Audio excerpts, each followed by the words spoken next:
32,000 मस्जिदों के माध्यम से जो नरेंद्र मोदी हैं, वो सौगात-ए-मोदी नाम की एक किट मुसलमानों को दे रहे हैं और 32 लाख मुसलमानों को ये किट देने की बात कही जा रही है।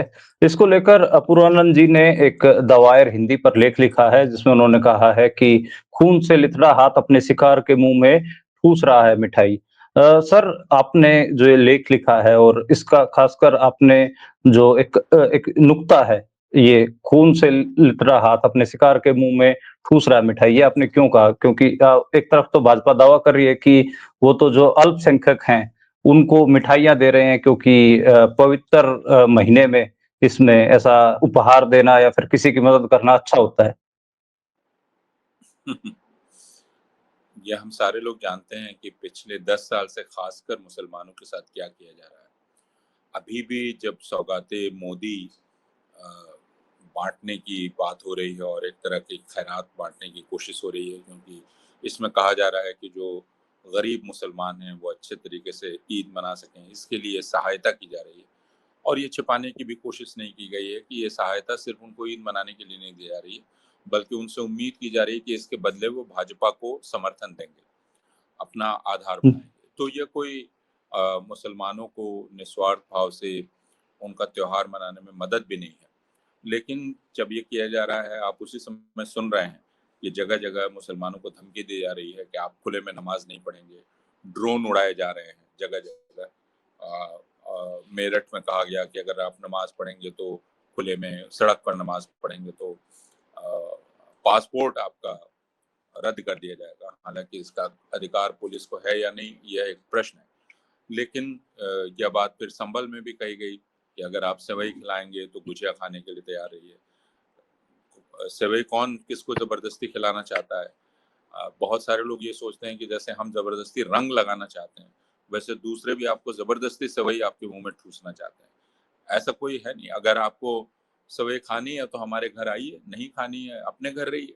लेकिन इसके पहले जो एक पूरा माहौल इतना घटिया और गंदा किया जा रहा है बयानों के माध्यम से, कि मुसलमानों का एक खुशी का त्योहार इस घिनौनेपन में लिथड़ जाए, उसके साथ-साथ आप एक यह बात कर रहे हैं, तो इससे ज़्यादा घिनौनी और क्या बात हो सकती है? ये जो पार्टी पिछले 10 वर्ष से मुसलमानों के खिलाफ, जिसके नेता, प्रधानमंत्री से शुरू करके नीचे तक के नेता, हर नेता, वह मुसलमानों के खिलाफ विष वमन कर रहा है, ज़हर उगल रहा है, तो उनको गालियाँ देता है, मुसलमानों के खिलाफ गंदे-गंदे गाने बनाए गए हैं, जो हिंदुओं के पर्व त्योहारों में बजाए जाते हैं। अ, भाजपा नेता इन सब का नेतृत्व करते हैं और उनको सहायता देते हैं। उस बीच में यह सौगात-ए-मोदी जैसी चीज़ ले जाना, इसको सुनकर मुझे थोड़ी घिन-सी हुई और इसलिए मैंने यह लेख लिखा। भाजपा के लोगों को भी पता है कि उनके मन में मुसलमानों के लिए कोई सद्भाव नहीं है। इस बात को वे अच्छी तरह से जानते हैं। उनके एक नेता ने अभी बंगाल में यह कहा कि एक भी अगर मुसलमान विधायक चुनकर आएगा, तो उसको वो फेंक देंगे बंगाल की खाड़ी में, या पता नहीं कहाँ। तो असम में आप देख रहे हैं, बाकी तमाम जगह देख रहे हैं। तो फिर इस समय यह नाटक, यह जो किया जा रहा है, यह एक तरह से मखौल उड़ाया जा रहा है मुसलमानों का कि देखो अब तुम इस हालत में पहुँच गए हो कि हम यह करेंगे तुम्हारे साथ। यानी हम तुमको पीटेंगे, मारेंगे और फिर हम लाकर तुम्हारे ऊपर एक डाल देंगे कि लो ये थैली, ये रही हमारी सौगात। हुँ। 500-600 रुपए के उसमें सामान होगा, सूखे मेवे वगैरह और ये सब, और उसमें जो करने की कोशिश हो रही है वो आप बिल्कुल सही कह रहे हैं कि घिन जैसा लग रहा है। और ये जो थैले हैं, ये अल्पसंख्यक मोर्चा भाजपा का वो देने के लिए उनको उनकी ज़िम्मेदारी लगाई गई है। और इसमें हम एक चीज़ ये भी जानते हैं कि जो आरएसएस है, वो अल्पसंख्यक मानता भी नहीं है मुसलमानों को, बल्कि मज़ाक उड़ाने के लिए वो जो पारसी हैं, जिनकी संख्या बहुत कम है, उनको मुसलमान जैसा उनको अल्पसंख्यक बताता है, मुसलमानों को कहता है कि इनकी तो करोड़ों में गिनती है, ये कहाँ से अल्पसंख्यक हुए? और आप देखते हैं कि जो आप ये भी देखेंगे कि बहुत सारे जो अल्पसंख्यक समुदाय को जो फ़ायदे मिल रहे थे, पहले की सरकारों ने जो फ़ायदे थे, वो भी खत्म किए गए हैं और अब ये सौगात-ए-मोदी लेके आ गए हैं। तो ये आप सही कह रहे हैं कि घिन जैसा तो है। जो एक खबर आई जिसमें ये कहा गया कि मेरठ का जिसमें आपने जिक्र किया, संभल का आपने जिक्र किया, आपके राज्य, आपका जो होम स्टेट है बिहार, वहां से भी एक खबर आई। वहां पर भी एक विधायक कह रहे थे कि बिहार में भी ये लागू होना चाहिए कि किसी भी मुसलमान को सड़क के ऊपर नमाज नहीं पढ़ने देनी चाहिए, नहीं तो ये जो नमाज जहां पढ़ते हैं वहां पर ये बाउंड्री बना लेते हैं और फिर जो वक्फ बोर्ड है वो आ जाता है उस जमीन के ऊपर अपना दावा करने के लिए। तो एक तरफ तो मतलब सौगात मोदी है, दूसरी तरफ वक्फ बोर्ड बिल ये लेके आ रहे हैं। इन इसको आप कैसे देखते हैं? यानी कि पॉलिसी लेवल पे और भी आपने कई नहीं, अपने लेख में बात एग्जांपल दिए हैं। बात बात तो वही है मनदीप, जो मैं पहले कह चुका कि असल चीज है मुसलमानों के खिलाफ दुर्भाव फैलाना, मुसलमानों के खिलाफ एक गलत धारणा हिंदुओं में फैलाना। हमने मुसलमानों को इतनी जगह नमाज पढ़ते देखा है, हर जगह मुसलमान ने मस्जिद बना ली है, कहीं भी मस्जिद बनाई है, तो इस झूठ का क्या जवाब है? लेकिन यह झूठ इतनी बार बोला जाता है कि हिंदुओं को लगने लगता है कि शायद इसमें कोई सच्चाई है, शायद मुसलमान जमीन कब्जा करने के लिए वहां नमाज पढ़ रहे हैं। इस तरह की बात हमने बचपन से मुसलमानों को नमाज पढ़ते देखा है, जुमे के रोज, जो कि एक मिलकर नमाज पढ़ी जाती है, ये एक रिवाज है मुसलमानों में।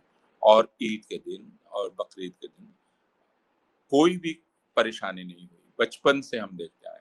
लेकिन यह भाजपा धीरे धीरे धीरे धीरे यह एक अभियान जैसा चला रही है और एक दुष्प्रचार, बदनामी मुसलमानों की और उनको लगातार किनारे ढकेलने की कोशिश, यह वही है। और आप देख ही रहे हैं कि अभी भी इस तरह के बयान दिए जा रहे हैं। आज मुझे पता चला कि दिल्ली में भारतीय जनता पार्टी के एक नेता ने एक जगह सड़क जाम कर दी, यह कह के एक झूठा प्रचार करके कि मुसलमानों के जुमे की नमाज की वजह से एम्बुलेंस नहीं जा सकी। ये झूठा प्रचार था, लेकिन उसने सड़क जाम कर दी पूरी की पूरी और उस पर कोई कार्रवाई नहीं, कुछ नहीं। तो यह किया जा रहा है।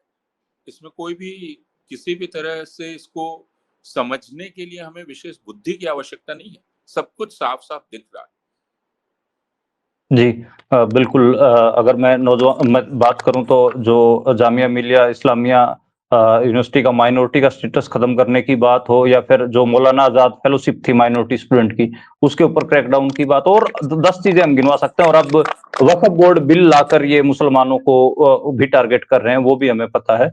तो ये तो डुअलिटी दिखती है। इसके ऊपर जो मिनिस्टर ऑफ स्टेट हैं जयंत चौधरी, जयंत चौधरी ने, इनके अलायंस पार्टनर भी हैं, उन्होंने लिखा कि पुलिसिंग टुवर्ड्स ओरवेलियन 1984। ये सब लिखने का क्या फायदा है? बात वो ठीक कह रहे हैं, लेकिन ये बात तो हम कहते आ रहे हैं। जब वो शामिल हो गए हैं उस मशीन में जो उस ऑरवेलियन 84 को ला रही है, जयंत चौधरी उस मशीन के कलपुर्जा बन गए हैं, तब यह सब लिखने का क्या फायदा है? कोई फायदा नहीं। वो हो सकता है कि उनको जो थोड़े बहुत मुसलमान वोटर हैं, जो व्यक्तिगत परिचय से वोट देते हैं, वो उनके लिए ये सारी बयानबाजी कर रहे हो। लेकिन जब तक आप भारतीय जनता पार्टी को बढ़ावा दे रहे हैं, उसकी सरकार बनवा रहे हैं, सरकार चलवा रहे हैं, तब तक आपके किसी भी बयान का कोई मतलब नहीं। सर हरियाणा में तो ईद का जो त्योहार है उसको गेजेटेड हॉलीडे भी नहीं रखा है, बल्कि उसको रेस्ट्रिक्टेड हॉलीडे कर दिया गया, जबकि हरियाणा में 8% से ज्यादा मुसलमान हैं।